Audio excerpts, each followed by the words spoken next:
Mendoan, menyatu dalam doa dan renungan dari Katedral Kristus Raja Purwokerto, Jumat 26 Agustus 2022, bersama saya Romo Ia Indra Pamungkas. Saudari-saudara, selamat pagi, berkah dalam. Mari kita siapkan hati dan budi untuk merenungkan sabda Tuhan sebagai tanda syukur dan mohon berkat kepadanya. Bacaan diambil dari Injil Matius bab 25 ayat 1 sampai 13. Dalam nama Bapa dan Putra dan Roh Kudus, amin. Tuhan bersamamu dan bersama rohmu. Inilah Injil suci menurut Matius. Dimuliakanlah Tuhan. Pada suatu hari, Yesus mengucapkan perumpamaan ini kepada murid-muridnya. Hal kerajaan surga itu seumpama 10 gadis yang mengambil pelitanya dan pergi menyongsong pengantin. 5 di antaranya bodoh dan 5 bijaksana. Yang bodoh membawa pelita tetapi tidak membawa minyak. Sedangkan yang bijaksana selain pelita juga membawa minyak dalam buli-bulinya. Tetapi karena pengantin itu lama tidak datang-datang, maka mengantuklah mereka semua lalu tertidur. Tengah malam terdengarlah suara berseru, "Pengantin datang, songsonglah dia." Gadis-gadis itu pun bangun semuanya lalu membereskan pelita mereka. Yang bodoh berkata kepada yang bijaksana, "Berilah kami minyakmu sedikit, sebab pelita kami mau padam." Tetapi yang bijaksana menjawab, "Tidak. Jangan-jangan nanti tidak cukup untuk kami dan untuk kalian. Lebih baik kalian pergi membelinya pada penjual minyak."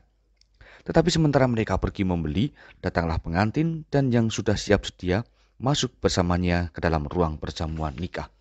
Lalu pintu ditutup. Kemudian datanglah juga gadis-gadis yang lain itu dan berkata, "Tuan, Tuan, bukakanlah kami pintu." Tetapi Tuan itu menjawab, "Sungguh, aku berkata kepadamu, aku tidak mengenal kalian. Karena itu, berjaga-jagalah, sebab kalian tidak tahu akan hari maupun saatnya." Demikianlah sabda Tuhan. Terpujilah Kristus. Kisah perumpamaan gadis bodoh dan bijaksana merupakan perikop yang sering kita dengar. Tentu, kita semua selalu ingin menjadi gadis bijaksana yang akhirnya memperoleh apa yang selama ini kita harapkan.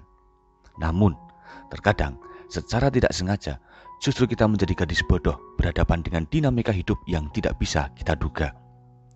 Keunggulan gadis bijaksana terletak pada kemampuan mengukur kebutuhan hidupnya, bukan untuk saat ini saja, tetapi juga untuk masa mendatang.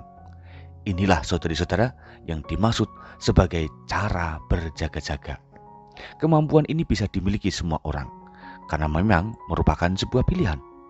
Dengan memilih sebagai gadis bijaksana yang selalu berjaga-jaga, maka kita harus jeli melakukan berbagai persiapan untuk menantikan harinya Tuhan. Saudari-saudara, bentuk kualitas iman kita yang sekarang merupakan pondasi untuk menerima keselamatan hidup kelak. Artinya, jika selama ini kita memilih tetap setia pada iman dan mematuhi aturan sebagai orang beriman, niscaya hidup kita terarah menuju pada keselamatan. Kita harus memilih menjadi gadis bijaksana, dan kita belum melatih diri selalu siap sedia dengan segala dinamika hidup yang tentu tidaklah mudah. Namun, bahwa Tuhan akan melatih kita. Dia selalu membantu kita. Itulah yang patut kita sadari. Kita tidak berjalan sendiri, ada Tuhan yang selalu menemani. Maka mari kita tingkatkan hidup sekarang menjadi lebih bergairah dalam iman dan pengamalannya, agar kebijaksanaan dapat mengalir secara nyata dalam diri kita. Tuhan memberkati. Kita berdoa.